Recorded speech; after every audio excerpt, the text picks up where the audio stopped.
So yes, hello everyone. Today we'll start with the next poem of class 9, that is On Killing a Tree, and it is written by Jeev Patel. Okay, so as the name suggests, On Killing a Tree. So if we talk about the introduction, here the poet actually defines that it is definitely, यहाँ पे poet जो है वो trees जो है, as in he is just highlighting the fact that trees are living things. Obviously हम लोग भी trees को living things की तरह consider करते हैं. So यहाँ पे poet जो है इसी चीज को highlight करना चाह रहा है कि trees are living things. और यहाँ पे बहुत सारी जगह उन्होंने जो trees हैं उनको human से भी compare किया है, right? या human qualities दी हैं. Okay, so the trees are living things and he equates कि trees जो है they are equivalent to human, as in जिस तरीके से humans को चोट लगती है वैसे ही trees को भी चोट लगती है. तो we should not cut, मतलब they should not be cut. Okay, we should not cut the trees because destroying it just by it's like it is just like killing a human being. अगर हम किसी भी tree को destroy कर रहे हैं तो it is just like killing a human being. Okay, secondly, in this poem, a tree does not die by merely cutting because it regrows from where it is cut. He wants to say that by merely cutting the bark, by merely cutting the branches, it will not die, okay, because it will again regrow in its original site. So he is trying to define, initially he was saying that by a simple jab of knife, hack and chop, it won't do it. If you want to cut a tree, then you need to pull out its root. So in this whole poem, the poet is describing that first of all, trees are living things. Okay, he equates the trees with the living things. So if we cut a tree, we should not definitely cut trees. If we cut a tree, it is just like killing a human being. Okay, secondly, he is trying to define if we just cut, hack and chop the branches or the bark of a tree, it won't work. Okay, so let's start with the stanza. First stanza of the poem. It takes much time to kill a tree, not a simple jab of knife will do it. Okay, so यहाँ पे the poet is describing that it definitely takes much time, a very long time to cut or to kill a tree. यहाँ पे cut नहीं define किया है, to kill a tree. यहाँ पे simply kill को define किया है कि it will definitely take a lot of time to kill a tree. Okay, not a simple jab of knife, simple jab as in simple rough cut. Okay, so whenever we blow the axe roughly, that is known as jab. Okay, so not a simple jab of knife will do it. It won't work if we want to kill a tree. It has grown, slowly consuming the earth, rising out of it, feeding upon its crust, absorbing years of sunlight, air, water, and out of its leprous height, sprouting leaves. So next he's saying it has grown, slowly consuming the earth. Or definitely he's trying to explain कि जैसे यहाँ पे आपको picture में दिखाई दे रहा होगा कि सिंपल जैब एक रफली जो हम एक्स को यूज करते हैं या रफली उस पर कट लगाते हैं, उससे काम नहीं चलेगा because it has grown slowly consuming the earth. Definitely एक ट्री को अपने ओरिजिनल साइज में आने में बहुत टाइम लगता है. एक हम छोटा सा सैपलिंग जो है वो प्लांट करते हैं, उसको काफी सालों बाद वो एक फुल्ली ग्रोन ट्री जो है वो बनता है. तो definitely it has grown slowly consuming the earth. It has consumed a part of earth definitely. Okay, rising out of it as in rising out of the earth, feeding upon its crust. definitely जो tree है उसको बड़ा होने के लिए सारे nutrients चाहिए, जो moisture चाहिए, तो वो वहां से उसने कहाँ से observe किया है? It has consumed that thing from the earth. Okay, feeding upon its crust, it has fed upon its crust, absorbing years of sunlight, air and water. काफी सालों तक it has absorbed, it has fed on the crust of the earth. It has absorbed years of sunlight, air and water, and after that out of its leprous height sprouting leaves. और इतने सालों तक sunlight, air, water, moisture absorb करने के बाद में वो finally अपने फुल साइज में ग्रोन होता है. And out of its age in फिर अर्थ में से क्या चीज निकलती है? उसकी लेप्रस हाइट. यहाँ पे लेप्रस हाइट जो है वो डिस्कलर्ड बार्क को डिफाइन कर रखा है. ठीक है, लेप्रस हाइट क्यों बोला है? बिकॉज यहाँ पे जो ट्रीज है उनका या बार्क जो है वो ऐसा तो है नहीं कि प्रॉपरली ब्राउन होती है. ठीक है, या फिर तो वो जो डिस्कलर्ड बाग होती है, कई जगह से प्रॉपर ब्राउन है, कई जगह से थोड़ा सा वाइटिश दिखाई देता है, राइट। सो यहाँ पे it has been compared to a person who has leprosy. Leprosy अगर आपको पता हो तो वाइट पैचेस हो जाते हैं, ठीक है, पर्सन की स्किन पे, तो इसीलिए इसको लेप्रस हाइड बोला है, क्लियर। एंड उसमें से इट स्प्राउटिंग लीव्स, जो लीव्स जो है वो स्प्राउट कर रही है, लीव्स जो है वो निकल रही है। तो in this first stanza the poet wants to say this कि definitely it will take a lot of time to kill a tree. एक simple jab of knife जो होता है, एक simple rough cut of knife जो है आप tree के bark पे लगाओगे, it won't do it. It will definitely not work, okay? Because उसको काफी years लगे हैं बड़ा होने में, एक छोटे से sapling से एक fully grown tree बनने में काफी सारे years लगे हैं. It has grown, it's like it has come out of, it has grown from the earth, feeding upon its crust, absorbed years of sunlight, air and water, and इसके बाद में उसकी जो discolored bark है जिसमें से leaves निकल रही हैं, वो चीज finally हमारे सामने आई है, okay? So I hope this is clear. Let's move on to the next stanza. So hack and chop, but this alone won't do it. So next he is saying, so hack and chop again. Hack का मतलब cutting रफली, ठीक है, रफली bye striking heavy blows, बहुत जोर से जब हम मारते हैं। चॉप का मतलब भी एक कट ही होता है, ठीक है। सो अगर आप किसी ब्रांच को चॉप कर देते हो या एक रफ कट लगा देते हो, इट वोंट डू इट, ठीक है, but this alone won't do it, उससे कुछ नहीं होगा। Hacking, chopping, jab, simple jab, it won't do it, it cannot kill a tree. Why it cannot kill a tree? Not so much pain will do it. The bleeding bark will heal, and from close to the ground will rise curl green twigs. ठीक है, not so much pain will do it. अब यहाँ पे ये चीज क्यों define कर रखा है not so much pain will do it? क्योंकि again in the introduction as I told you कि वहाँ पे जो poet है उन्होंने trees को living things define किया है। तो definitely हम लोग बोलते हैं कि अगर आप कट कर रहे हो, जिस तरीके से हमें पेन होता है वैसे उन्हें भी पेन होता है, तो not so much pain will do it, इतना पेन से, जो भी उतना उनको पेन हो रहा है उससे भी काम नहीं चलेगा। The bleeding bark will heal, तो यहाँ पे bleeding bark is basically what, ये ब्लीडिंग बार्क जो है वो किसको डिफाइन कर रखा है? जब हम ट्रीज को कट करते हैं तो उसमें से सैप निकलता है, ठीक है, तो वो जो सैप ऊज आउट हो रहा है उसको बोला है it is just like the blood of the tree. तो जिस तरीके से हमें कट लगता है, ब्लड आ जाता है, वैसे ही क्या होता है, the bleeding bark of the tree, मतलब अगर मैंने कट कर दिया है और उसमें से सैप जो है वो ऊज आउट हो रहा है, that means the tree is bleeding, okay. So the bleeding bark will heal again, definitely. हम लोगों को कट लगता है, ब्लड निकलता है, उसके बाद में वो वापस हील होने लग जाता है, वैसे ही ट्रीज के साथ में भी है, ठीक है। The bleeding bark will heal again, and from close to the ground will rise curl green twigs, और फिर ग्राउंड के पास में से, अब देखो ये मैं ट्री के बारे में बात कर रही हूँ, if you can see this picture, there is a tree, a person is cutting it, तो यहाँ पे सिंपल हैक एंड चॉप, ठीक है, या यहाँ पे इट इज नॉट क्लियर, कुछ ट्रीज जो है वो कट किए हुए हैं, अगर मैं इसको यहाँ से कट कर भी देती हूँ तो भी क्या होगा, थोड़े टाइम बाद में it will heal, and from close to the ground curl green twigs, छोटे छोटे छोटे छोटे जो लीव्स है या जो ब्रांचेस है वो निकलने लग जाएंगी, okay.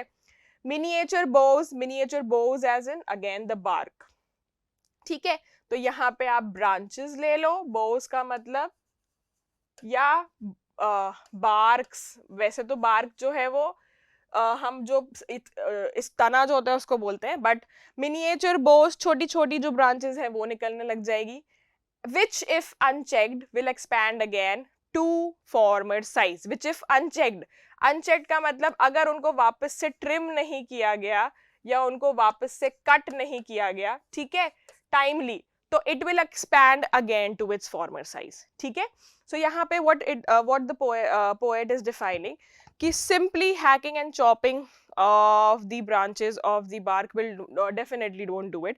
It will definitely give that tree pain, it will definitely the tree will bleed, ठीक है, as in sap जो इसमें से ooze out होगा, but with time it will heal, and if it is unchecked it will again rise to its former size, okay. So I hope this stanza is clear to you. Let's move on to the next stanza. No, the root is to be pulled out. अब अभी तक तो poet जो है वो क्या define कर रहा था कि definitely if you want to kill a tree then simple hack chop ये सारी चीजें काम नहीं करेगी, it will rise again to its former size. Now he's saying no, the root is to be pulled out. Now again, if we want to remove anything from its if we want to kill anything, then definitely we have to remove its roots. Okay, so the root is to be pulled out, जिस तरीके से यहाँ पे picture में given है. Okay, तो root जो है उसको आपको एंकरिंग अर्थ में से निकालना पड़ेगा. The root is to be pulled out of the anchoring earth, out of the anchoring earth. Anchoring का मतलब जहां पे काफी सालों तक, anchor is what basically जो जड़ें होती हैं, ठीक है. तो अर्थ जो है जहां पे वो काफी सालों से अर्थ को कंज्यूम करके बड़ा हुआ है, तो उस अर्थ में से, उस क्रस्ट में से we need to pull that thing out.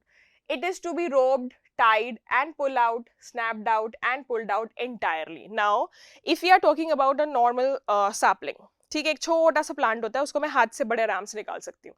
लेकिन एक बहुत बड़ा सारा फुल्ली ग्रोन ट्री होगा, तो I can not remove that tree from my hands. So I need to tied, ठीक है, it is to be roped, it is to be tied and pulled out. उसको बाहर निकालना पड़ेगा completely, snapped out and pulled out entirely.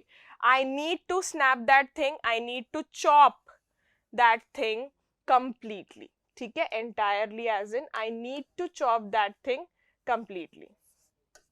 Okay, out from the earth cave. कहाँ से पूरा बाहर निकालना पड़ेगा? Out from the earth cave. And the strength of the tree exposed, the source. Now the strength of the tree. The strength of the tree is what? Strength is what? The roots. एक tree की जो strength होती है वो क्या होती है? Roots. Okay, and the strength of the tree exposed, फिर वो बाहर जो है वो दीज आर एक्सपोज्ड, वो बाहर निकली हुई दिख रही है, right.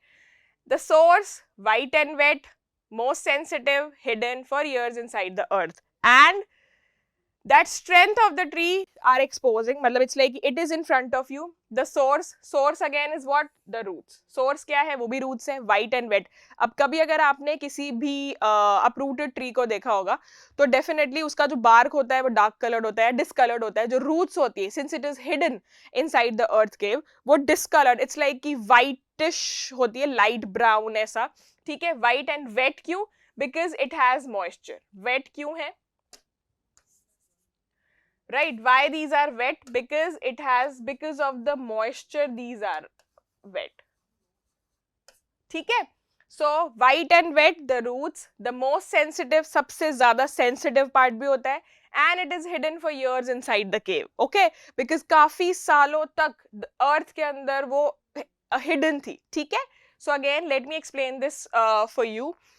The poet in this paragraph is saying that the root, if you want to kill a tree, then the root is to be pulled out completely. Okay, it has to be tied, roped, and it has to be snapped out completely, right? And then the strength and the source of the tree, that is the root, is exposed, white and wet, most sensitive, which has been hidden for years inside the earth. Okay, let's move on to the next stanza.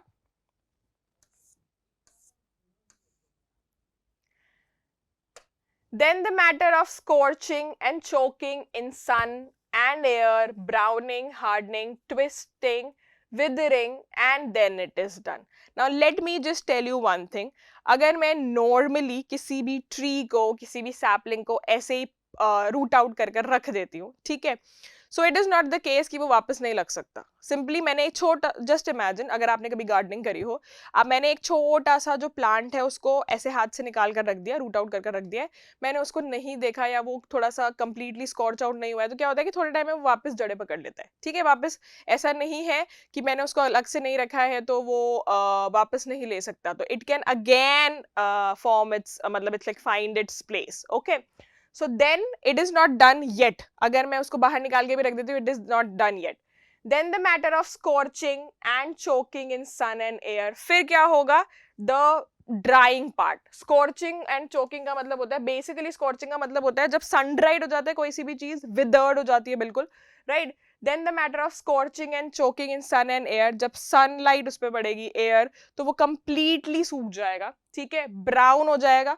It is white because of the moisture. White और wet define किया था last paragraph में. Now why it is white and wet? Because of the moisture. And अगर उस पर sunlight continuously मैंने सन में रख दिया है तो वो जैसे जैसे मॉइस्चर उसका अब्जॉर्ब होता जाएगा, मॉइस्चर वहां से निकलता जाएगा, तो वो स्कॉर्च होता जाएगा, ठीक है, ड्राई होता जाएगा, ब्राउन होता जाएगा, फिर हार्ड हो जाएगी, then twisting withering. Twisting withering का मतलब क्या होता है, कोई सी भी चीज, जैसे अगर मेरी रूट्स जो है वो इस तरीके से है, ठीक है, ऐसी है, क्लियर। अब अगर ये चीज होगी तो ये क्या होगी, ड्राई होके बिल्कुल पतली सी हो जाएगी, इसको ट्विस्ट हो जाएगी, विदर्ड हो जाएगी, right, and then it is done, finally it is done, finally मतलब इट्स लाइक कि the tree will die in this way, okay. तो let me just explain this. Here in this poem, the poet is saying that trees are just like human beings. They are living things. They are just like human beings. So if we are cutting a tree, it is just like killing a human being. Okay, but hack and chop wali cheese, it won't work. If we want to kill a person, right, we need to kill that person from its root. या हम define, just suppose अगर मैं किसी भी problem के बारे में बात करती हूँ मेरी, तो I need to remove the root. I need to clear off the root of that thing. Okay, so this is the whole thing about this poem. Let's move on to the literary devices. ठीक है, सबसे पहले rhyming scheme. There is no rhyming scheme in this poem because it is a free verse. ठीक है, तो अगर किसी भी poem में rhyming scheme नहीं होती है, that is known as a free verse. Secondly, enjambment. चलो, मैंने enjambment आपको last poem में भी मतलब definitely हम लोग discuss कर चुके हैं. enjambment basically होता क्या है? enjambment क्या होता है? enjambment is whenever sentence is getting continued for 2 or more than 2 lines. Okay, for example, not a simple jab of the knife will do it. ठीक है, ये first paragraph में है, not a simple jab of the knife will do it. Okay, not a simple jab of the knife. अब यहाँ पे it is the end of the line, but there is no punctuation mark here, and the sentence is getting continued in the next line also. ठीक है, so this is enjambment. It has grown slowly consuming the earth, rising out of it, feeding upon its crust. तो ये सारी चीजें जो है यहाँ तक, ठीक है, absorbing, यहाँ तक क्या है, ये there is enjambment. Again, years of sunlight, air and water. अब यहाँ पे punctuation है, ठीक है, and out of its leprous height sprouting leaves. Again enjambment पूरे में. फिर यहाँ पे full stop है. In the next line, the most sensitive, hidden for years, next. ठीक है, clear?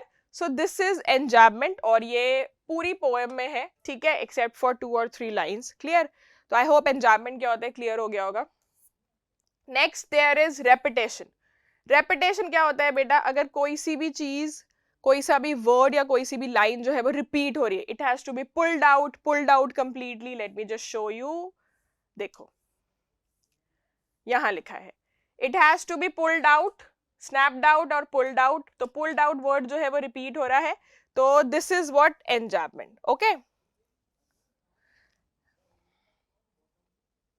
let's move on to the next figure of speech, that is metaphor. ठीक है, अब metaphor basically होता क्या है, मेटाफर होता है whenever we do indirect comparison without using the words like or as. अगर हम कभी भी like और as को यूज करें बिना कंपैरिजन कर रहे हैं, उसको बोलते हैं मेटाफर. तो यहाँ पे there is metaphor at 2 places.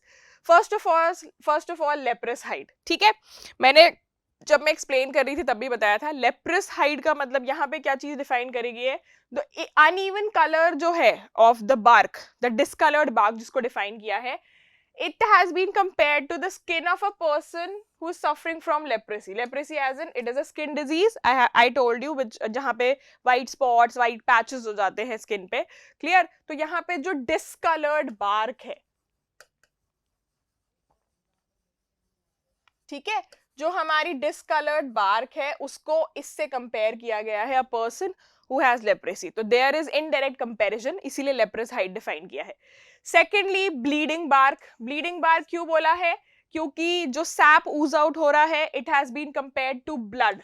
ठीक है, यहाँ पे जब हम ट्री को कट करते हैं तो सैप जो ऊज आउट हो रहा है it has been compared to blood of a person. ठीक है, the sap coming out of the tree where it is cut is compared to the bleeding from the wound of a human's body. ठीक है. Next figure of speech is alliteration. Alliteration is basically what, whenever there is a repetition of consonant sound in the sentence, then it is known as alliteration. Okay, so bleeding bark में B sound जो है वो repeat हो रहा है. Wet and white में W sound जो है it is getting repeated. So this is alliteration. Okay. So that's all about this poem. I hope this is clear to you. Thank you.